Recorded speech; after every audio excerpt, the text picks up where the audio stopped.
público. El siguiente programa de opinión contiene elementos de lenguaje, salud, sexo y violencia que pueden ser escuchados por niños, niñas y adolescentes sin supervisión de sus madres, padres, representantes o responsables. El Fondo de Previsión Social del Colegio de Ingenieros de Venezuela y Reason Group, Odontología Especializada, presentan. RCR presenta a María Alejandra Trujillo en Palabras más, palabras menos. Palabras más, palabras menos. Muy buenos días, amigos de Radio Caracas Radio. Todo el equipo que trabaja para ustedes a partir de esta hora los saluda. En la producción, Génesis Rodríguez. En los controles, Julio Pinto. Quien tendrá el inmenso placer de acompañarles, María Alejandra Trujillo. Saben, ustedes se pueden comunicar desde muy temprano a través de la cuenta en Twitter, @RCR750, seguirnos por el Periscope, por internet, rcr750.com, y el resto de nuestras plataformas digitales a través de TuneIn y YouTube. Y a propósito de una de las noticias más destacadas que tiene que ver con el reinicio de las negociaciones en México, saben ustedes, en el marco de ese diálogo y esa reunión, bueno, surgió la información sobre el anuncio, mejor dicho, sobre la creación de un fondo común para canalizar la ayuda humanitaria a Venezuela, y Naciones Unidas lo ha dado por hecho, horas después del anuncio formal de las delegaciones con respecto a qué cantidad. Y comparto información de agencias de noticias, es la que ahora se desbloquea. El portavoz del organismo mundial, Stephanie Dujarric, no quiso confirmar ni desmentir la cifra de $3.000 millones publicada por algunos órganos de prensa, y tampoco dio detalles sobre cómo van a comenzar a utilizarse los primeros fondos desbloqueados. De esto vamos a hablar ampliamente durante la mañana de hoy, porque ciertamente bueno, la preocupación tiene que ver con la transparencia en el manejo de recursos durante años en nuestro país, y ojalá no ocurra lo mismo en este caso. La ONU creará un fondo común que canalice la asistencia humanitaria a Venezuela tras el acuerdo logrado entre el régimen de Nicolás Maduro y la oposición para desbloquear los fondos venezolanos congelados en el sistema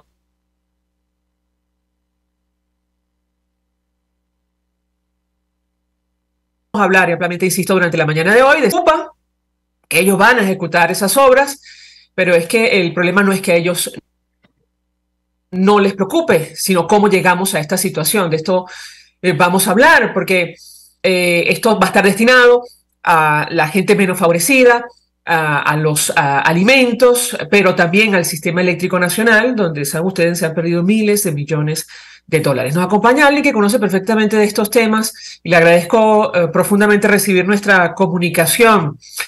Susana Rafali trabaja directamente con Cáritas en Venezuela. Ella es especialista justamente en el área humanitaria, y yo le doy la bienvenida, le agradezco recibir nuestra comunicación. Gracias por atendernos. Buenos días. Buenos días, María Alejandra, ¿qué tal? Ya habíamos hablado un poco de esto, ya ahora sí se concretó. Y bueno, estamos con muchísimo optimismo con respecto a lo que se puede alcanzar con esto. Yo creo que todavía es poco, tengo algunas opiniones, pero no sé si querías avanzar con alguna otra pregunta concreta. Podemos empezar con relación al tema del monto. Nos llama la atención que Naciones Unidas no se atreva a hablar sobre la cantidad en específico que se va a destinar inicialmente a este fondo. Yo le pediría un comentario sobre este punto en específico, y según lo que ha explicado el jefe de la delegación de la plataforma unitaria, Gerardo Blay, aproximadamente serían $3.000 millones que se ejecutarían a lo largo de 3 años, lo cual incluso nos parece una cifra inferior a la que pensábamos al inicio. ¿Qué puede decirnos? La escuchamos. Sí, yo no tengo información diferente a la que tienen todos los ciudadanos. No formo parte del grupo. Me trato de buscar las fuentes más serias y rigurosas sobre esto, y verdaderamente no aparece allí la cantidad en lo que se firma, pero sí hemos escuchado a varios voceros decir que son 3.000.000.000 de dólares. Yo creo que para 3 años eso es muy poco. De hecho, te diría que para un año es muy poco, pero el monto en sí es apenas un detalle. Yo creo que ahí hay muchos aspectos simbólicos que rodean a la decisión, y es haberse concretado un acuerdo, poderse sentar en un paso posterior. Habrá mesas de trabajo, me imagino, con personeros técnicos de tanto del sector oficial como del no oficial para llegar a los mejores proyectos para eso. Y eso será también un espacio de construcción colectiva, de co-creación con quienes están en control. Pero en general, sobre el monto, yo esperaría que el proyecto, que los acuerdos contengan ya las pautas para continuar, porque eso no va a alcanzar ni siquiera para un año. Si solo lo dedicaran a salud y alimentación, eso es poquísimo. No alcanzaría para salud, y ahí está metido electricidad, que es sumamente costoso, reparación de infraestructura de escuelas. Entonces yo creo que es poco lo que se va a alcanzar con eso, pero lo que se va a alcanzar es muy, muy valioso. Yo recuerdo, por ejemplo, para el sector alimentación, habían unas estimaciones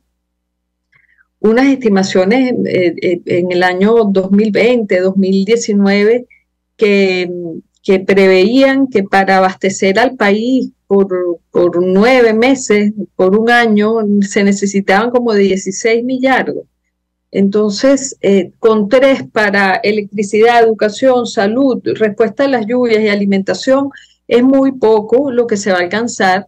Y a mí me parecería muy provechoso que se bajen las expectativas sobre esto, porque las personas pudieran estar pensando que a partir de ahí se van a resolver sus problemas, y no lo va a hacer. Yo creo que para el sector alimentación es el que lo tenemos más claro, porque ya está escrito en el memorándum y lo dice el doctor Gerardo Blight en el programa de radio, que va a ser el Programa Mundial de Alimentos, y ya todos sabemos lo que el Programa Mundial de Alimentos está haciendo. Así que en materia alimentaria no se puede esperar que el acuerdo venga con más sorpresas, más allá de que se entreguen comidas escolares para 1 millón de niños en las escuelas iniciales del país. Y eso va a ser sumamente provechoso, porque son niños pequeños, son los niños más pequeños, y eso va a tener una repercusión para toda la vida. Pero no va a ser suficiente para todos los niños del país, ni va a ser suficiente para todas las familias del país, no va a ser suficiente para otras responsabilidades del Estado muy quebrantadas, como la alimentación de las personas privadas de libertad, surtir de alimentos los hospitales públicos y otras obligaciones del Estado. Pero no quiero caer en el desmérito. Lo que se va a hacer, sea que llegue solo a 1 millón de niños, es valiosísimo, y apostamos a que eso se haga con la rigurosidad que el programa lo viene haciendo. Para promover el programa, citábamos un tuit de Susana Rafali luego de conocer la noticia del acuerdo. Decían, presentaba la foto de unos piecitos. Para su edad le faltaban 8 centímetros, tardó su crecimiento, no tiene repuesto. El anuncio de Mesa Social y la que se firmó en México, nació una generación de venezolanos como ella. Yo le pediría un comentario sobre este punto en específico, el impacto que ha tenido esta crisis, y sobre todo en este periodo de tiempo al que hace referencia nuestra invitada. La escuchamos. Sí, yo hacía referencia allí. Fíjate, a mí me toca escuchar que se aprueba esto en una jornada de nutrición en Petare, en la que encontré cosas de verdad muy desoladoras. Nosotras, María Alejandra, tenemos hablando 5 años sobre la situación del país. Yo te diría que es la primera vez. Esto no es la misma hambre ni la misma desnutrición del 2016. las personas que vinieron así, posiblemente en número, el número de niñas, de niños, de mujeres que vinieron en situación de extrema delgadez, con desnutrición aguda muy severa, bajó un poco, pero lo que noté es otra que es peor, que es ese desgaste crónico. Vi a gente muy desgastada, muy cansada, con sus propios mecanismos de adaptación a todo lo que está pasando después de 6 años, verdaderamente muy gastados. Esa niña estaba sobre las piernas de su mamá con una desnutrición severa también. La niña va a cumplir 2 años y todavía estaba pegada al pecho de la mamá, una mujer muy seca, muy desgastada, muy quebrantada, no está ya para dar lactancia materna en esas condiciones, está para que la ayude. Entonces, a mí me conmovió mucho, luego mido a la niña y a la niña le faltan 8 centímetros, justamente que dejó de ganar durante el único periodo de la vida que se tiene para eso, que son esos primeros 2 años. Entonces me voy para atrás y hace 2 años se estaban sentando por primera vez. Hace 1 año y medio habían anunciado la mesa social. Hace 1 año exactamente se había firmado el primer acuerdo. Y entonces digo, ¿qué pasó en este año y medio? En este año y medio, en estos 2 años, dieron un portazo, se levantaron de la mesa porque pusieron preso al señor de los programas CLAP, por razones que distan mucho en términos de prioridad y de valor para Venezuela, de lo que realmente debería motivar estos acuerdos. Entonces yo lo que hago es resentir en ese tuit un poco el tiempo que se tardaron en finalmente concretar esto. A esto, para empezar a andar, le faltarán unos 2 a 4 o 6 meses, mientras se conforma el grupo, se redactan los proyectos, se hacen las licitaciones, se hacen las contrataciones y se comienzan a hacer las cosas. Pasarán unos 4 meses o 6 meses más. Entonces, ¿qué pasa en esos 2 años? En esos 2 años son los primeros 1000 días de todos los venezolanos que nacieron cuando se estaban sentando por primera vez. Entonces es una generación de niños que pasa desapercibida de estos tiempos políticos, cuyo crecimiento se hipoteca para siempre, y entre otras cosas, porque si están saliendo 1000 venezolanos al día por la frontera, entonces en esos 2 años se fueron 200.000, 500.000, 600.000 ciudadanos. Entonces yo me preocupo mucho de las consecuencias de estos tiempos políticos. Me preocupo mucho de que las prioridades y los criterios con los que hacemos estas cosas se ralentice tanto y no vaya acorde con las necesidades urgentes. Pero tercero, termino pues con mis esperanzas puestas en que eso es un compromiso para mucho beneficio social y que eso es absolutamente necesario. Lo que se va a hacer de mucho bien, pero es muy poco. Es muy poco y yo esperaría que los mecanismos de continuidad de la mesa establezcan de una vez cómo continuar cuando ese dinero se acabe dentro de 1 año o 2. Tenemos que hacer una pausa para publicidad. Justamente quería referirme a este tema, creo que lo conversamos la última vez. ¿Qué pasa cuando se acabe este dinero que supuestamente va a alcanzar para todo? Y cito declaración de Jorge Rodríguez: ellos aspiran, bueno, reparar más de 2.000 escuelas, pagar la dotación total de vacunas, el esquema de inmunización, medicamentos oncológicos, con VIH, terapia, pagar deuda quirúrgica a nivel nacional, 7 bancos de sangre, hospitales. Pues también mejorar el sistema eléctrico nacional y además, comprar alimentos. Entonces yo le pediría un comentario sobre efectivamente las expectativas que ha puesto sobre la mesa, han puesto sobre la mesa ambas delegaciones, y qué va a pasar cuando se acabe este dinero. Al regreso de la pausa le doy la palabra para contestar. Ya venimos. Usted escucha Palabras Más, Palabras Menos, en RCR 750 AM. Puedes seguirnos en nuestras redes sociales. En Twitter, @RCR750. la radio que se ve. Mensaje del ingeniero José Peraza, tesorero del FONPRES CIB. Estimado colega ingeniero arquitecto y profesional afín, el Colegio de Ingenieros de Venezuela y el Fondo de Previsión Social, preocupado por la salud de tu familia, ha diseñado un sistema de salud integral que coloca a tu disposición y que contiene asistencia primaria de salud, ambulancia, hospitalización, cirugía, oftalmología, dermatología, fisioterapia, psicología, odontología, farmacia y funerario. Para mayor información, visítanos a nuestros portales cib.net.be, fonprescib.net.be, Colegio de Ingenieros de Venezuela, construyendo futuro. ¿Quieres volver a sonreír sin miedo? En Reason Group Odontología Especializada, con un tratamiento integral, te ayudaremos a tener una boca sana y funcional. Somos expertos en todas las especialidades odontológicas: cirugía, ortodoncia, implantes, diseño de sonrisa y mucho más. Estamos en Los Palos Grandes. Teléfono 0424-188-4747. En Instagram, @Reason Group, con sede en Caracas y Bogotá. Recuerda, cualquiera puede ser odontólogo, pero no cualquier odontólogo puede ser el tuyo. Contigo. Que les habla Eduardo Battistini de Primero Justicia. Una de las grandes enseñanzas que vamos a tener los venezolanos después de todo este proceso que estamos viviendo es a valorar cada vez más lo que tenemos en Venezuela. Porque hoy en día, por ejemplo, un venezolano que está afuera se ha ido acostumbrando a que los servicios públicos cuestan, se ha ido acostumbrando a que nada puede ser gratis, porque nada gratis es sostenible en el tiempo.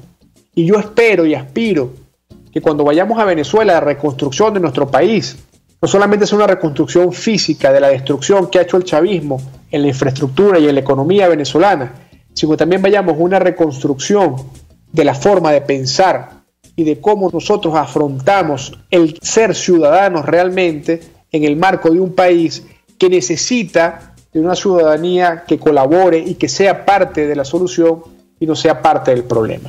Contigo, solo por RCR, porque lo bueno une. Todos las piensan, todos las escuchan y María Alejandra Trujillo te las dice. Palabras más, palabras menos. Continuamos, amigos, palabras más, palabras menos, hablando acerca del acuerdo parcial suscrito en el marco de las negociaciones en México, que, entre otras cosas, incluye la creación de un fondo social para Venezuela que va a supervisar Naciones Unidas. Nos acompaña Susana Rafali, experta en nutrición pública, seguridad alimentaria, acción humanitaria, trabaja directamente con Cáritas en nuestro país. Y yo le dejaba una inquietud a propósito de la reflexión que hacía nuestra invitada antes de ir a la pausa. ¿Qué va a pasar?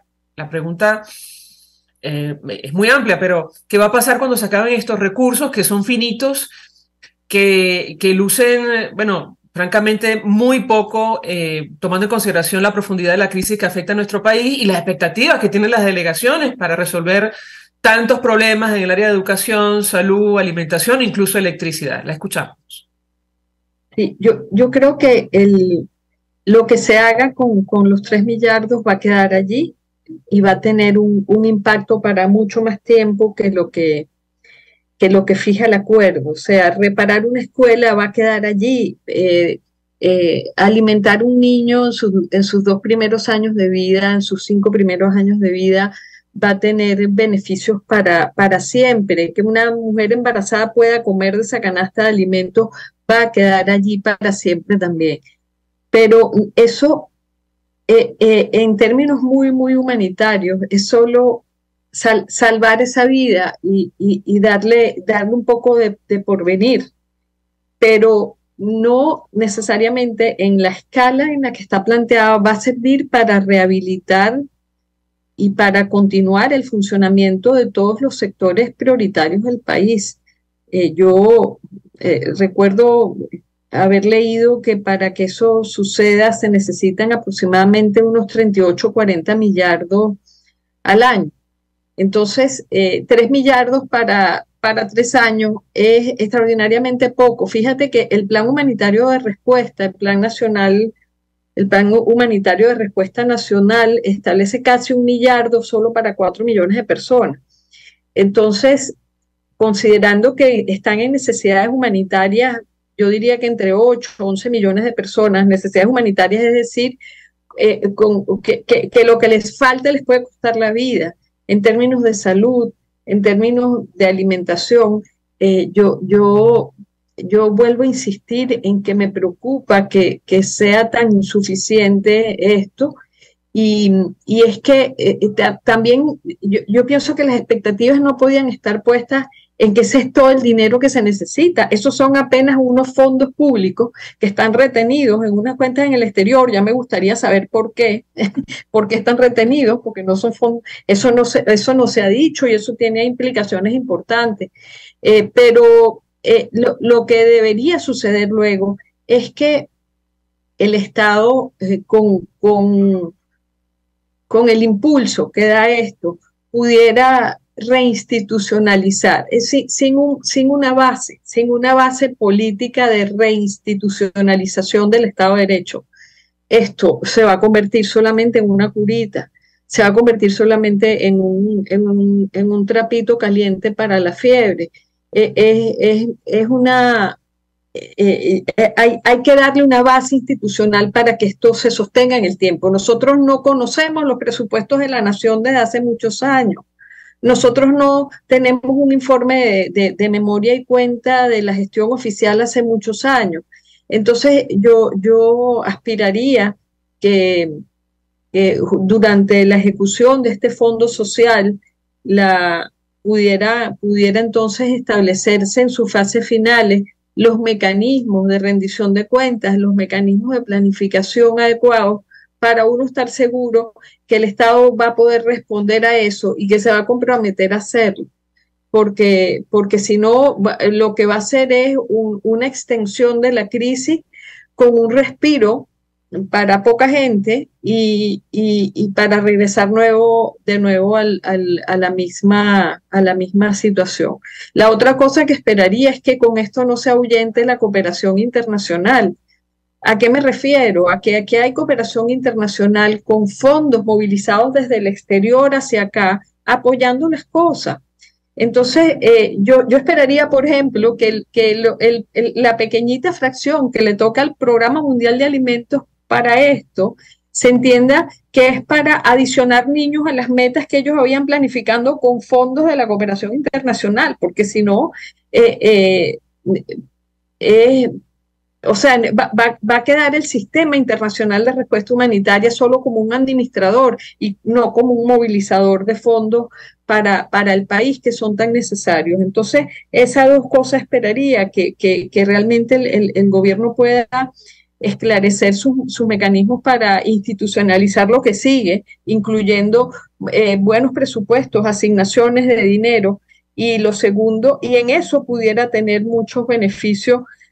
Lo que vino horas después, que no estaba en la mesa, creo que hubiera sido un descaro que lo de Chevron hubiera estado ahí, porque el mensaje casi que fue que quien está detrás de todas las negociaciones es Estados Unidos. Fue demasiado inmediato acordar una cosa en México y que Chevron, que se anunciaran las operaciones de Chevron nuevamente. Entonces, ayudaría mucho, por ejemplo, que en esos acuerdos y en esas licencias de Chevron se obligara a que cualquier regalía o a que cualquier beneficio que vaya a recibir del gobierno también se invierta en lo social, porque si no es extremadamente insuficiente. Y lo otro que esperaría es que la cooperación internacional sume más recursos y no se quede solamente en el país administrando esto, porque además eso es una administración sumamente costosa.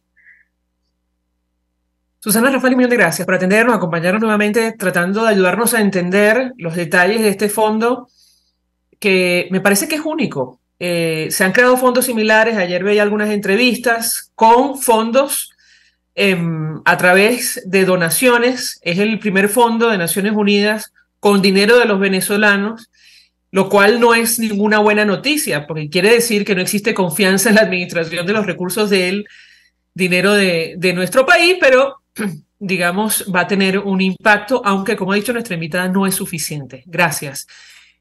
Susana Raffaeli es experta en nutrición. Gracias. Chao, chao. Con Caritas en Venezuela. Nosotros vamos a la pausa. A regreso venimos con más. Chao, gracias. Estás escuchando Palabras Más, Palabras Menos por RCR 750 AM. RCR 750 AM. porque lo bueno une. Mensaje del ingeniero José Peraza, tesorero del FONPRES CIB. Estimado colega ingeniero arquitecto y profesional afín, el Colegio de Ingenieros de Venezuela y el Fondo de Previsión Social, preocupado por la salud de tu familia, ha diseñado un sistema de salud integral que coloca a tu disposición y que contiene asistencia primaria de salud, ambulancia, hospitalización, cirugía, oftalmología, dermatología, fisioterapia, psicología, odontología, farmacia y funerario. Para mayor información, visítanos a nuestros portales cib.net.be, fonprescib.net.be, Colegio de Ingenieros de Venezuela, construyendo futuro. ¿Quieres recuperar tu sonrisa tras la pérdida de uno o varios dientes? En Reason Group Odontología Especializada somos expertos en prótesis e implantes dentales y estamos listos para rehabilitar tu dentadura sin modificar el aspecto de tu boca. Con un equipo integral te acompañamos en el estudio y colocación de implantes o prótesis para que vuelvas a sonreír en un solo día. Estamos en Los Palos Grandes. Teléfono 0424-188-4747. En Instagram @Reason Group. Con sede en Caracas y Bogotá. Recuerda, cualquiera puede ser odontólogo, pero no cualquier odontólogo puede ser el tuyo. Pluralidad contigo. Respeto contigo. Responsabilidad contigo. Libertad contigo. Estamos contigo y punto. De lunes a viernes a la 1 de la tarde. Contigo. Solo por RCR 750 AM. Porque lo bueno une. Hola, les saluda Mónica Pupo y los invito a acompañarnos a Diafragma 5.6 Radio, la fotografía que tú escuchas, el único programa de radio dedicado para la fotografía y los fotógrafos. Diafragma 5.6 Radio, todos los sábados a las 11 de la mañana, por RCR, la radio que se ve. RCR 750 AM. Porque lo bueno une.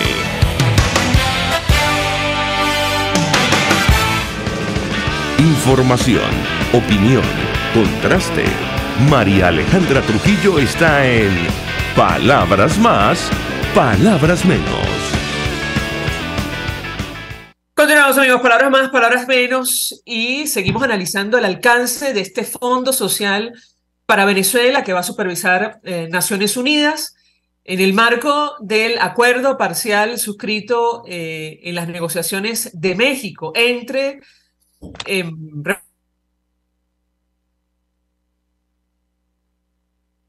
alguien que conoce perfectamente el tema eléctrico, a eso nos vamos a referir, porque estos $3.000 millones, lo decimos con preocupación, incluso van a dar para todo. Allí esto se va a invertir en educación, en salud, en alimentos y también en electricidad. Norberto Bouzón formó parte del equipo de Hidrocapital, es ingeniero, conoce perfectamente el tema que debatimos. Gracias por atendernos. Muy buenos días. Gracias a ti, María Alejandra, por el contacto. Pues mucho interés de conocer su opinión y análisis acerca del tema que nos ocupa. Yo le pediría un primer comentario sobre el tema de los recursos, que no es un tema menor. Yo le comentaba fuera del aire la carta que usted y otros especialistas en nuestro país, otros profesionales, suscribieron dirigida a los ejecutivos de la CAF, en momentos en los cuales se estaba discutiendo, bueno, invertir unos recursos para recuperación y restablecimiento de los servicios públicos en nuestro país. Ustedes allí recordaban, todos los profesionales, que el dinero es necesario pero no suficiente, sobre todo en materia eléctrica. Se han invertido miles de millones de dólares en obras incluso inconclusas, y citaban un caso que es demoledor: el sistema eléctrico del Caroní, la central Tocoma.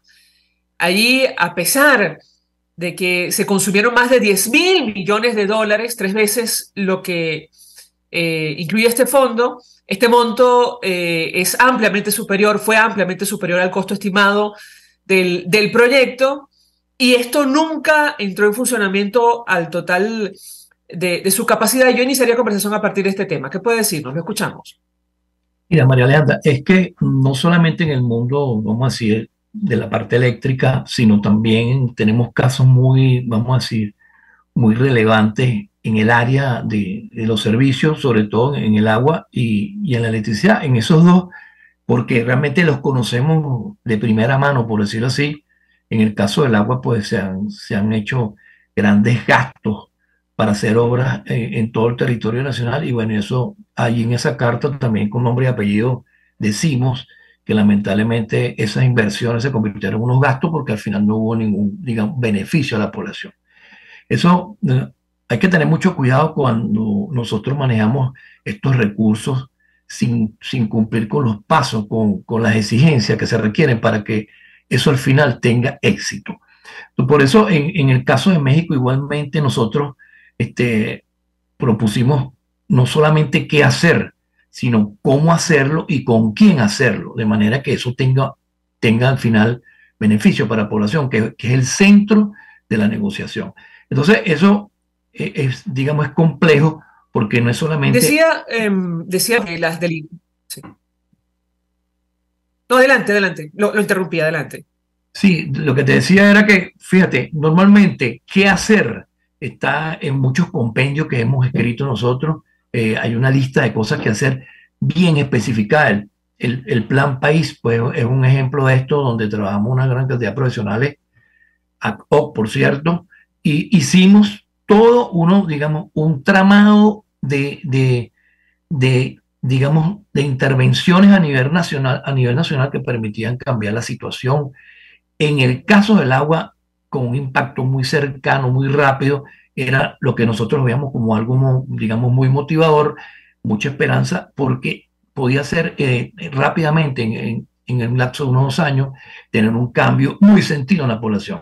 Entonces, y en el caso de la electricidad, era parecido, un poquito más largo, pero la cosa no solamente es que tú sepas qué es lo que vas a hacer, sino que la falla en esto ha sido quiénes lo han hecho y cómo lo han hecho. Entonces, al final, lo que encontramos son obras que lo que se han convertido son gastos. La relación beneficio-costo, pues ni siquiera es numérica porque el beneficio es cero y entonces no hay nada que calcular, porque no ha llegado ni una gota de agua más, ni ha llegado un kilovatio más de energía, ni a nadie en la población le ha resuelto algún problema. Entonces, nosotros pensamos que esto es un tema muy delicado, porque cuando se dice manejar recursos, ya sabemos con quién estamos tratando, ya sabemos que manejar 3.000 millones de dólares es, digamos, es algo con una complejidad muy alta, que requiere, primero, que eso se haga digamos, en base a un programa firme donde esté claro que se va a hacer. Lo segundo es que ese plan se defina cómo se va a hacer. Y nosotros en nuestros planes lo que hemos dicho es que eso se tiene que hacer a través de la competitividad, a través digamos, de la selección de los mejores que definan los proyectos, diseñen y después eso se haga en base a unas licitaciones con todas las de la ley, de manera que eso sea competitivo, para que sea más económico y al final se hagan digamos, se obtengan los beneficios. No es hacer una obra para gastar unos reales, es hacer una obra que finalice entregándole a la población un beneficio. Y la tercera cosa era que ¿con quiénes lo vamos a hacer? Bueno, pues mira, ahí tiene que intervenir mucha gente a nivel internacional, porque realmente con lo que están en Venezuela, pues la cosa no ha salido muy bien. Tienen que ser socios estratégicos que vengan a ayudarnos, que intervengan en esto con una misión muy clara, y es que las cosas salgan perfectamente bien al precio que tienen que hacerse y en el tiempo que eso se requiere.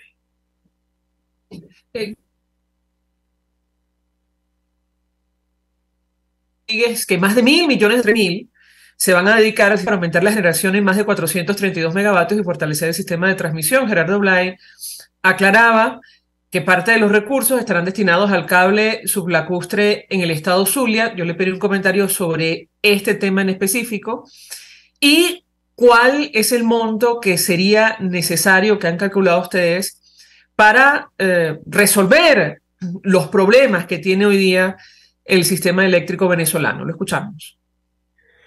Mira, lo que pasa es que el occidente venezolano es el que tiene más, digamos, los problemas más graves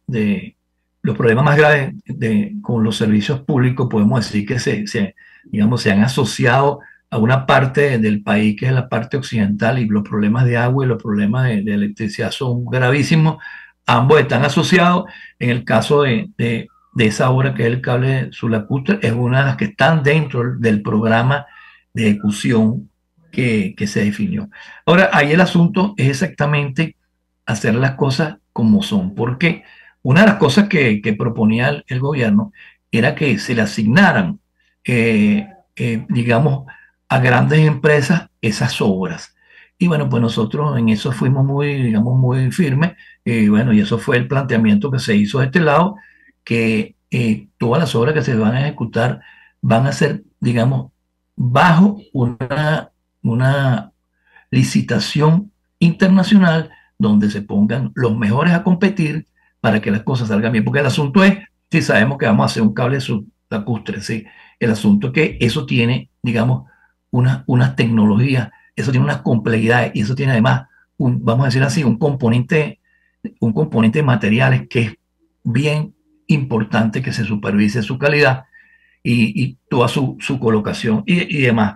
Es decir, que el asunto va más allá de saber qué se va a hacer, el asunto va a incluir allí los que podrían supervisar esas obras, que ahí nosotros también estamos proponiendo que se haga una tripartita donde toda la definición y el diseño esté, digamos, supeditada a una aprobación de una tripartita y por otro lado los que se escojan, los que se seleccionen para hacer las obras, pues sean gente proba, que sean, digamos, producto de un concurso donde finalmente hay un ganador. Porque si no, María Alejandra te va a decir que va a pasar como pasó en el pasado. Como pasado en el pasado, que hemos invertido no 3.000 millones, hemos invertido muchísimo más que eso en obras fallidas. Entonces ya sabemos cómo es el asunto y realmente no podemos caer nuevamente en esa situación. Hay que cuidarse mucho, hay que entender que esto es un proceso muy delicado, donde, bueno, donde el Frente Democrático pues, está haciendo un gran esfuerzo y, bueno, son las recomendaciones de nosotros bueno, que somos técnicos, que nos han llamado para apoyar ese proceso. Y, bueno, hemos estado en esa, digamos, en esa tarea que nos encomendaron. Ahora, ¿cuál es el monto que han calculado ustedes? Nos han hablado de más de 10.000 millones de dólares en este momento para restablecer el funcionamiento del sistema eléctrico nacional, que sería prácticamente 10%, poco más, de los 100.000 millones que supuestamente esta gente malbarató en el marco de la emergencia eléctrica en nuestro país. ¿Qué puede decirnos? Mira, lo que pasa es lo siguiente, todos los precios que hemos revisado, que el gobierno ha de alguna manera puesto sobre la mesa, más o menos el promedio es 3-1 con los costos internacionales. Y eso nosotros lo revisamos y le dijimos, mira, estos costos están fuera de orden, se dieron unos nuevos costos, digamos, soportados por unos indicadores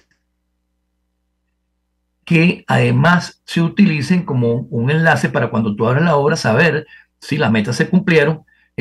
Nosotros entendemos que hay que hacer proyectos específicos, como ese que tú me acabas de decir, y no ingresar de ninguna manera esos recursos a las empresas públicas del Estado, porque si no, que era también una de las ideas que se manejaba originalmente, que ese dinero se ingresara a Corpoelec o se ingresara a las empresas hidrológicas. Por supuesto, nosotros del lado nuestro dijimos que eso no era factible. Eso hay que manejarlo como proyecto específico para que al final se pueda sacar la cuenta y decir si se cumplieron los objetivos, si los alcances realmente dieron el fruto que era y, bueno, y si los costos realmente fueron lo que teníamos estimado. O sea, por eso que manejar esto es algo muy complejo, porque es una tarea que va a tener muchas, vamos a decir, muchas batallas en el camino, donde tú tienes que imponer algunas reglas, porque si dejas que la cosa se haga como normalmente entienden en Venezuela que hay que hacerla, pues bueno, lo que vamos a hacer es perder otros reales más. Ingeniero Norberto Buzón, un millón de gracias por atendernos, acompañarnos, ex vicepresidente de operaciones, de Hidrocapital, conoce perfectamente el tema que estamos debatiendo la mañana de hoy, que tiene que ver con el alcance de este fondo social, que inicialmente va a contar con un monto de cerca de 3.000 millones de dólares, que estará dirigido a educación, salud, alimentos, pero también al Sistema Eléctrico Nacional. Gracias. Vamos a la pausa. A regreso venimos con más. Escuchas a María Alejandra Trujillo en Palabras Más, Palabras Menos, por RCR 750 AM. Sintonícenos a través de Periscope, @RCR750, la radio que se ve. Mensaje del ingeniero José Peraza, tesorero del FONPRES CIB. Estimado colega ingeniero arquitecto y profesional afín, el Colegio de Ingenieros de Venezuela y el Fondo de Previsión Social, preocupado por la salud de tu familia, ha diseñado un sistema de salud integral que coloca a tu disposición y que contiene asistencia primaria de salud, ambulancia, hospitalización, cirugía, oftalmología, dermatología, fisioterapia, psicología, odontología, farmacia y funerario. Para mayor información, visítanos a nuestros portales cib.net.be, fonprescib.net.be, Colegio de Ingenieros de Venezuela, construyendo futuro. Y ahora quiero hablarte de la estación de servicio del Club Hípico, esa misma frente al Terras Plazas. Te invito a que la sigas en su Instagram, @bpterrazas, donde en su historia están informando permanentemente la dinámica diaria en cuanto al servicio de surtido de gasolina. Con todos los mecanismos de pagos, la bomba Terrazas del Club Hípico cuenta con una gran tienda de conveniencia donde podrás encontrar todo lo que necesitas, tanto para ti como para tu carro, y también con atención de baterías Duncan. Estación de servicio Terrazas del Club Hípico. Calidad y servicio de primera clase. Ellos sí que no saben nada. Y así nos va. El espacio donde se tocan los temas más candentes de interés político y nacional. Y así nos va. En este programa, la picardía y el humor inteligente son los protagonistas. Pura cabilla. Lara y Hernández descosen y revelan los secretos más oscuros del acontecer político. Y así nos va, de lunes a viernes a las 4 de la tarde, por RCR 750 AM. Se dicen, se ocultan, se piensan, se descubren. Palabras más, palabras menos. Con María Alejandra Trujillo.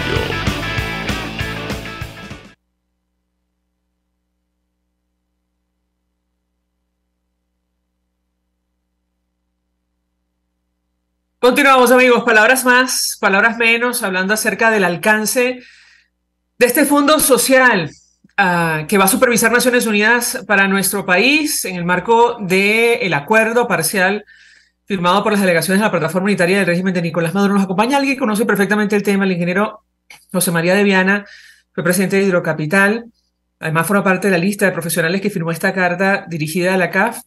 Se lo decía en privado, ingeniero, lamento mucho pérdida, lo comentaba usted en redes sociales, y le agradezco profundamente recibir nuestra llamada a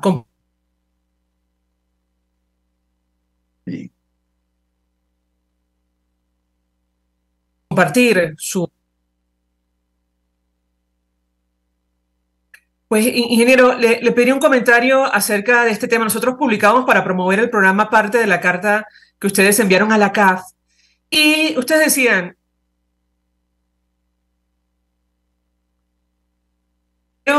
digamos, no es el problema. El problema tiene que ver con la administración de esos recursos. Decían ustedes, el dinero es necesario, pero no suficiente. ¿Qué puede decirnos a la luz de lo que conocemos en el marco de este acuerdo firmado en México? Bienvenido, lo escuchamos. Muchas gracias, Marilé. Lo primero que hay que recordar que estos recursos no son una donación, que esto tampoco es un préstamo, son activos de la República que estaban protegidos y congelados en distintos lugares y que la Asamblea Nacional ha liberado para que se dispongan en la administración de la solución de algunos problemas. El asunto, Alejandra, es que tenemos en Venezuela muchos años con malas prácticas en el uso de los recursos. De hecho, esta crisis terrible que tenemos hoy fue producto no de escasez de recursos, sino de la abundancia que tuvimos durante 10 años y que los empleamos mal. Pero además hacemos el hincapié que la ONU tampoco no es el mejor ejemplo, porque en nuestro país la ONU ha venido utilizando recursos a través del UNICEF, que son con los mismos defectos que anteriormente el gobierno nacional empleó los recursos. Entonces nosotros hemos hecho hincapié en que ninguno de los contratos que ha desarrollado la UNICEF, por ejemplo, es auditable, que no conocemos el alcance de los proyectos, que la información que tenemos es que por la forma de contratación ha habido valores de contratación muchísimo más altos de los que en el mercado venezolano ocurren. Y lo que estamos diciendo es, miren, cuando vamos a hacer este esfuerzo que aplaudimos, que creemos que es necesario, porque hay un sufrimiento de los venezolanos importante que debe ser aliviado, es muy importante que definamos mecanismos transparentes y además mecanismos de alto contenido técnico. Es decir, en gran parte de las intervenciones que se han hecho, se ha hecho con muy escasos criterios técnicos. Entonces decimos, aquí en este proceso va a ser más importante el cómo lo hagamos. Y quiero decirle que todos los venezolanos vamos a estar atentos, que todos los venezolanos vamos a estar pendientes de la transparencia del proceso. Y vamos a ser muy activos en hacer público si esos procesos no cumplen con los requisitos internacionales que se han definido para el manejo de recursos públicos, que tiene que ser totalmente transparente. Yo mencionaba en el corte anterior, ingeniero Debian,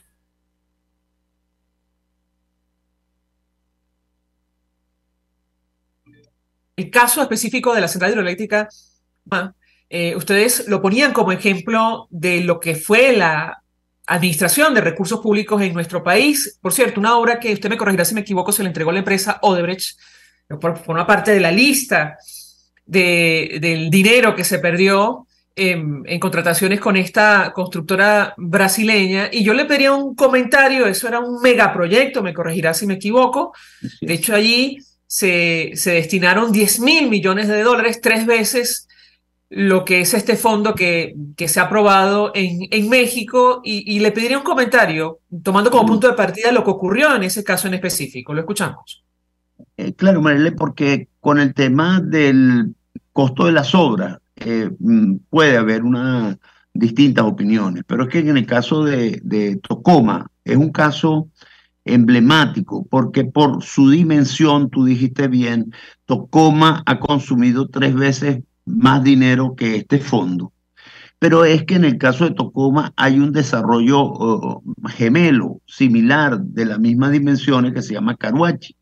Caruachi se desarrolló con la forma como Edelca desarrollaba los proyectos en Venezuela, es decir, con licitaciones abiertas, con múltiples empresas compitiendo, con modalidades de contratos desarrolladas a través de 40 años de experiencia desarrollando los desarrollos del Caroní. Y entonces, Caruachi, operando perfectamente, costó 2.300 millones de dólares. Entonces, Tocoma, de las mismas dimensiones, con las mismas características, muy similar, pero construida por un contrato donde Odebrecht fue el contratista general, donde las obras electromecánicas se entregaron a una empresa argentina de la cercanía de los Kirchner, que no tenía ninguna experiencia. Y entonces el conjunto de esas cosas hace que nosotros hayamos consumido, como tú bien dijiste, 10.000 millones de dólares, pero es que Tocoma no está operativo aún, aún no hemos terminado de gastar en Tocoma. Entonces, muy bien, hay 2 estilos de hacer las cosas. Hay el estilo Edelca, antes de la llegada de este gobierno, y hay un estilo de las nuevas formas, que es contratar con los amigos, contratar en forma no transparente, generar escalatorias de precios, y esas empresas sabemos por la justicia brasileña que pagaron muchos regalos. Cada vez que se le hace un favor a una empresa de estas, son muy generosos y con el dinero del cliente pagan favores a los funcionarios. Entonces, efectivamente, es un buen ejemplo, es de dimensiones colosales. Tocoma no está operativa, no está operativa. Entonces, lo que queremos decir es, mire, no nos vamos a quedar callados. Vamos a decir que la ONU no es necesariamente un buen ejemplo para la administración de fondos, que nos gustaría más que la administración de fondos fuera hecha por un grupo de venezolanos notables, con transparencia, con reputación, con seriedad, y que apliquen los procedimientos que se deberían hacer. La única forma política fue hacerlo con la ONU. Le hemos escrito a la ONU.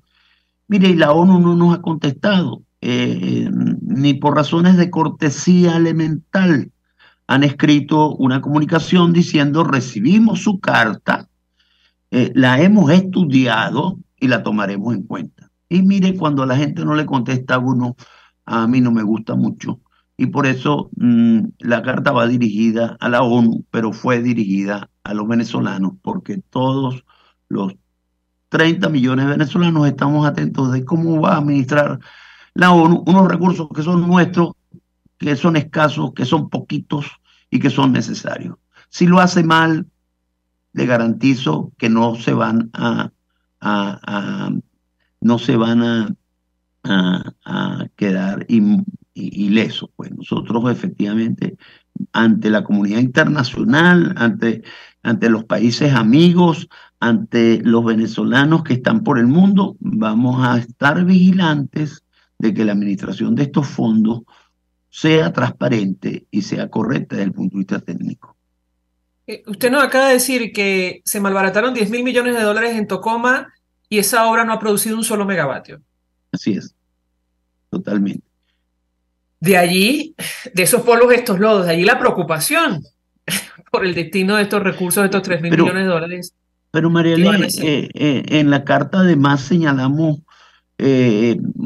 suficiente evidencia del pasado como para que sepamos que no estamos inventando nada, que tenemos todo el derecho de recordarle a los venezolanos. Por ejemplo, este es un país que compró 3 satélites y los puso en el cielo, y en eso se gastó 1.500 millones de dólares y no extendió el sistema de fibra por todo el país. Este país tenía unos recursos para mejorar el suministro de agua a Caracas, y en vez de habilitar el sistema TUI 2, que era la primera prioridad, compraron 200 camiones cisternas que reposan en el Parque El Este y no hacen nada. Entonces tenemos como tantas razones y tanta evidencia para decir: los venezolanos nos equivocamos, lo hicimos mal. Pero mire, ahora que están buscando a autoridades internacionales, que ellos sepan que nosotros queremos que se haga bien hecho, y si no, los venezolanos se lo vamos a reclamar.